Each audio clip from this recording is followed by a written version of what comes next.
کسی عالم نے کہہ دیا ہے تو آپ اس طرح کر کے اس کا غلط مفہوم نہ لیں. کسی قاری صاحب نے, اور قاری صاحب کو شوق کوئی نہیں ہوتا پیسے اکٹھے کرنے کا, وہ تو کمیٹی والے کہتے ہیں نہ اکٹھے کیے تو چھٹی کرا دینی ہے, اس لیے وہ اکٹھے کر لیتے ہیں بیچارے کئی دفعہ اسپیکر کھول کے.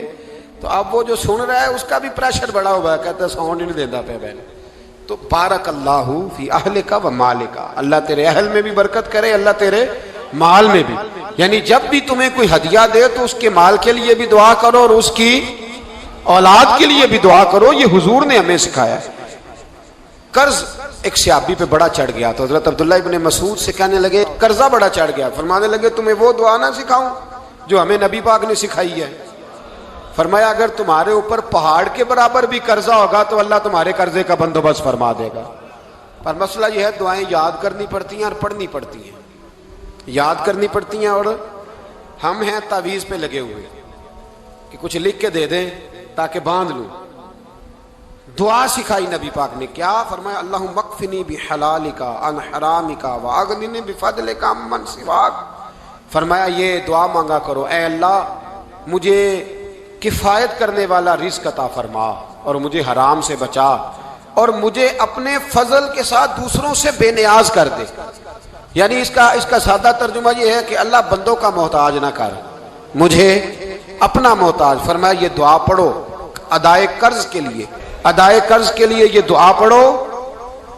اللہ تبارک و تعالی پہاڑ کے برابر بھی قرضہ ہوگا تو تمہیں اللہ اس سے نجات عطا کر دے گا. نبی پاک صلی اللہ تعالی علیہ وسلم نے ایک حدیث میں غصے کی دعا بھی بتائی ہے. ویسے میرے خیال میں لوگوں کو غصہ نہیں آتا, آج کل غصہ نہیں آتا, لوگوں میں تکبر آ گیا ہے. اپنے سے چھوٹے پہ غصہ آتا ہے, اپنے سے تگڑے پہ کیوں نہیں آتا. جس آدمی نے گلی پہ خیرات مانگنے والے پہ غصہ کیا ہے وہ ایس ایچ او صاحب پہ کیوں نہیں کرتا. غصہ تو غصہ ہے نا, سب پہ ہونا چاہیے, لیکن بڑا سمجھدار غصہ ہے. غریب آدمی کو دیکھ کے غصہ آتا ہے, امیر آتا ہے تو غصہ نکل جاتا ہے. تو میں تو کہتا ہوں لوگوں کو غصہ, اگر تجھے غصہ آتا ہے تو مار دیوار کے ساتھ ٹکر تیرے غصے کی سمجھ آئے. یہ کس قسم کا غصہ ہے جو غریب پہ ہی ہاتھ اٹھا رہا ہے. تو خدا را خیال فرما, غریبوں کے حق میں بڑا غصہ, مجبوروں کے حق میں بڑا غصہ, ماتحتوں پر. اور اگر چودھری صاحب آ جائیں تو پھر بہانہ بنا لیتے ہیں, کہتے غصہ تو مینوں بڑا آیا سی, پھر میں کیا ہن میرے گھر آیا ہے, پھر بہانہ بنا لیا. ایسے نہیں کرو. نبی پاک صلی اللہ علیہ وسلم نے دعا سکھائی بخاری میں, فرمایا جب غصہ آئے تو پڑھا کرو اعوذ باللہ من الشیطان. آتی ہے نا دعا ماشاءاللہ, اعوذ باللہ من الشیطان. جب غصہ آئے تو یہ والی دعا پڑھ لیا کرو. نبی پاک علیہ الصلوۃ والسلام نے ارشاد فرمایا کہ جب تمہارے بھائی کو چھینک آئے نا تو چھینک آنے والے کو کہنا چاہیے الحمدللہ. چھینک آئے اس نے کیا کہنا ہے, یاد ہو جائے گا کیا کہنا ہے, الحمدللہ. اور جو سنے اس نے کہنا یرحمک اللہ. کیا کہنا ہے, یرحمک اللہ, اللہ تجھ پہ رحم کرے. یہ پڑھنا ہے اس نے. حضرت عبداللہ بن مبارک رحمۃ اللہ تعالی علیہ نا دریا کے کنارے کھڑے تھے, کشتی سے اترے تھے ابھی اور وہیں کھڑے تھے. تو ایک آدمی, دو چار لوگ کشتی میں کنارے سے آپ کے پاس سے گزرے تو ایک کو چھینک آئی, اس نے کہا الحمدللہ. اب سنت ہے کہ جواب دو یرحمک اللہ, اللہ تیرے اوپر رحم فرما. جواب دینا تھا لیکن وہ کشتی تیزی سے گزر گئی. حضرت عبداللہ بن مبارک رحمۃ اللہ تعالی علیہ نے ملاح کو بلایا, فرمانے لگے اس کشتی کا پیچھا کرنا ہے. وہ کہنے لگا سواریاں بیٹھیں گی تو جاؤں گا. اس زمانے میں جو پوری کشتی کا ایک سائیڈ کا کرایہ تھا وہ 5 دینار تھا. فرمانے لگے تو نہ اس طرح کر, اسپیشل مجھے لے جا بٹھا کے. کیا لے گا, اس نے کہا 20 دینار لوں گا. فرمایا 20 ہی دوں گا. اس کشتی کا پیچھا کیا اور جس آدمی کو چھینک آئی تھی نا اس سے جا کے یرحمک اللہ کہا. اس نے جواب میں جزاک اللہ کہا. تو آپ فرمانے لگے میرا کام ہو گیا, واپس چل.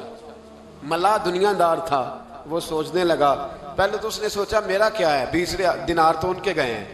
لیکن جب اترنے لگے نا تو 20 دینار دیے یا 20 درہم دیے.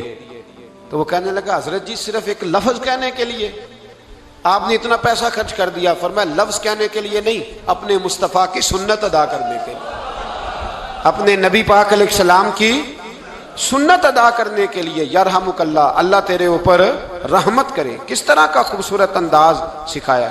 دیکھیے ایک حدیث ترمذی شریف میں نبی پاک صلی اللہ علیہ وسلم نے فرمایا کسی بیمار کو دیکھ کے یا کسی مصیبت میں مبتلا آدمی کو دیکھ کے تم یہ دعا پڑھ لو تمہیں کبھی وہ مصیبت نہیں آئے گی. کیسی خوبصورت دعا ہے. کسی مصیبت زدہ کو بیمار کو دیکھ کے پڑھو تمہیں کبھی وہ مصیبت الحمدللہ الذی عافانی مما ابتلاک بہ وفضلنی علی کثیر ممن خلق تفضیلا.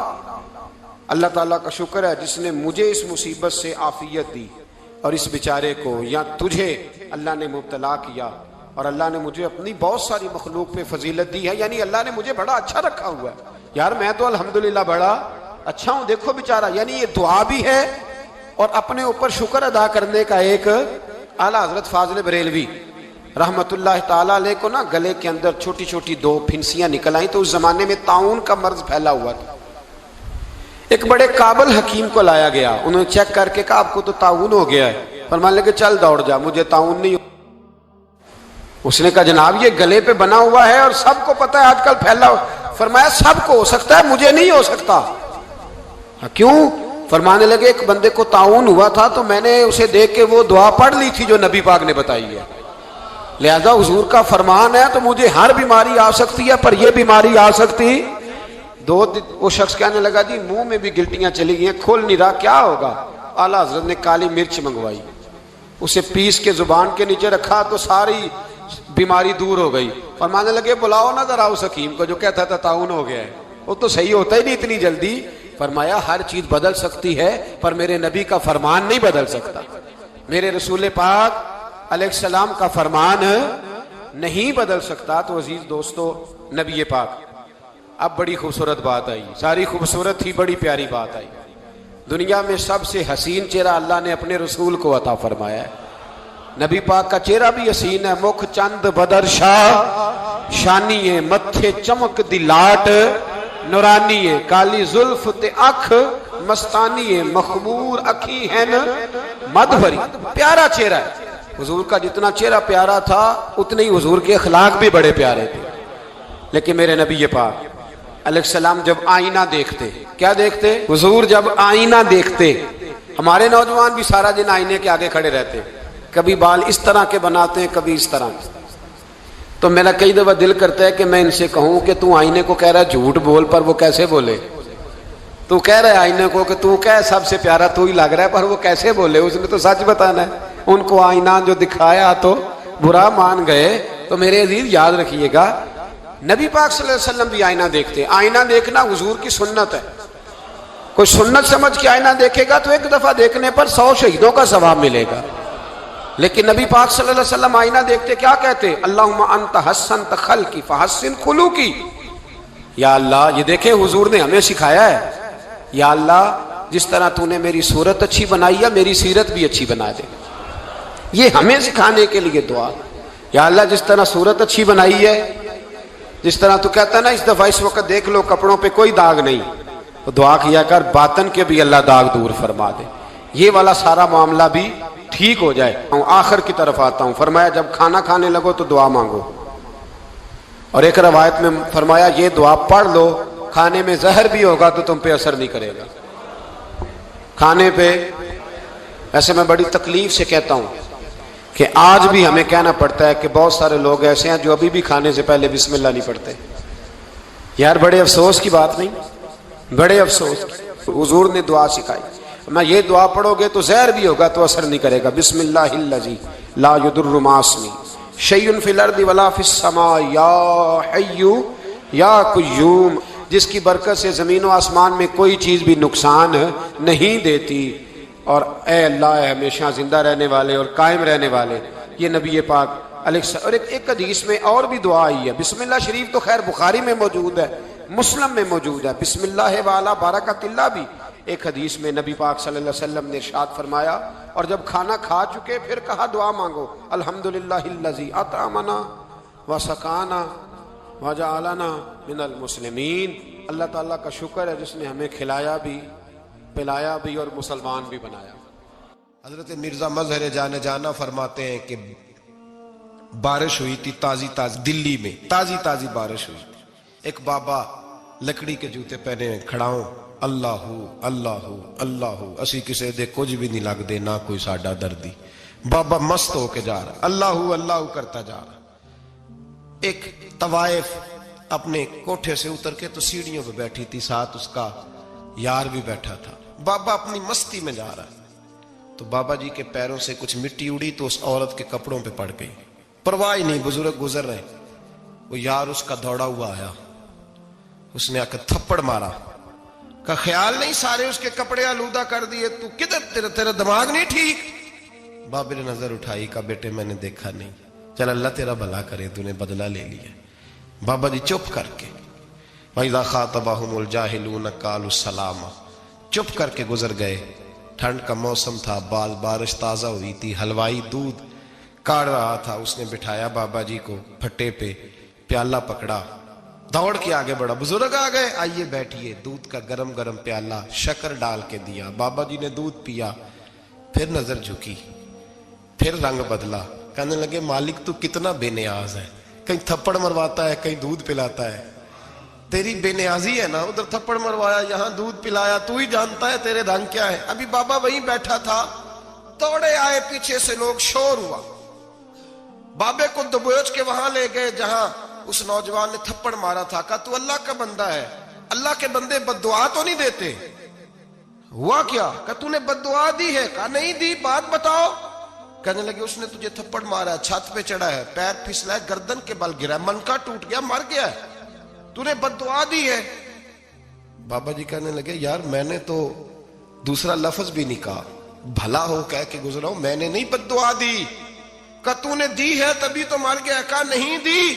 کہا بابا تو بزرگ آدمی ہے، سچ بول. تو بابا جی کہنے لگے سچ سنو. پھر میں آ رہا تھا، میرے پیروں سے مٹی اڑی، اس کے یار کے کپڑوں پہ پڑی، اسے برا لگا، اس نے مجھے مارا.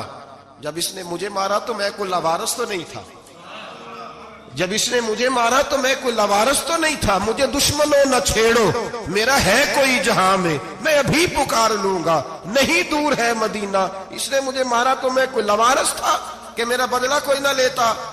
اس نے مجھے مارا ہے تو میرے یار کو برا لگا تو اس نے اسے مار دیا ہے، میری تو غلطی کوئی نہیں. یاروں کا جھگڑا ہے، یہ تو دوستوں کا جھگڑا ہے، یہ تو یاروں کا جھگڑا ہے، کوئی غلطی نہیں میری، کوئی غلطی نہیں. خش خش جنہ قدر نہیں میرا، اے میرے صاحب نو وڈیائیاں، میں تے گلیاں دا روڑا کوڑا، میں گلیاں دا روڑا کوڑا. میں نو محل چڑھایا ہے سائیاں، میں نو محل چڑھایا ہے سائیاں. فرمایا اس نے مجھے لاوارث سمجھا تھا کہ تھپڑ مار کے گزر جائے، میرا کو پوچھے گا ہی نہیں. میرے رسول پاک علیہ السلام کے بارے میں رب فرماتا ہے ابھی میں تو تیرے ہوتے ہوئے کافر کو سزا نہیں دیتا کہ تو موجود ہے. یاد رکھیں حضرت فضیل بن عیاض فرماتے ہیں ایک جوان تھا، مسجد میں آیا، لوگوں سے کہنے لگا روٹی کھلاؤ. کسی نے توجہ نہ کی. اس نے کہا میں رب بتانے والا ہوں، میری طرف دیکھو تو صحیح. کسی شخص نے خیال ہی نہ کیا. پھر اس نے کہا یار تھوڑا سوچو. نمازیوں سے کہا، اہل علاقہ سے کہا، انہوں نے کہا تیری طرح کے بڑے درویش دیکھیں. مسجد کے محراب میں وہ رب کریم کا بندہ انتقال کر گیا. جب فوت ہو گیا نا، لوگوں کا مزاج ہے بیمار کو دوائی نہیں دیتے، جنازے پہ وقت پہ پہنچ جاتے. جب کوئی گر رہا ہوتا ہے تو سہارا کوئی نہیں دیتا، جب کوئی گر جاتا ہے ٹانگ ٹوٹ جاتی ہے تو تیمارداری کو زمانہ پہنچ جاتا ہے. اور بزرگ وہ نوجوان اللہ کا نیک بندہ مسجد کے محراب میں فوت ہو گیا. حضرت فضیل ابن عیاض کہتے ہیں امام صاحب نے اعلان کیا چندہ دو، کوئی لاوارث فوت ہو گیا، کفن دینا. چندہ کٹھا ہوا، کفن خریدا، جنازہ پڑا. عشاء کے بعد دفن کر کے آئے. فجر کی نماز کے لیے جب امام اور مؤذن مسجد میں آئے تو چیخیں مارنے لگے، تڑپنے لگے. دور دور تک آوازیں پھیل گئی، دنیا دوڑی آئی. کیا ہوا؟ کہنے لگے وہ جو تم نے کفن پہنایا تھا وہ یہاں پڑا ہوا ہے، اور دیکھو کفن پہ تحریر لکھی ہے. تحریر کیا ہے؟ عرش کے مالک نے فرمایا میرے دوست نے روٹی مانگی تم نے دی نہیں، اس نے تمہیں میرے قریب کرنے کے لیے اپنی طرف توجہ کرائی، تم نے کی نہیں.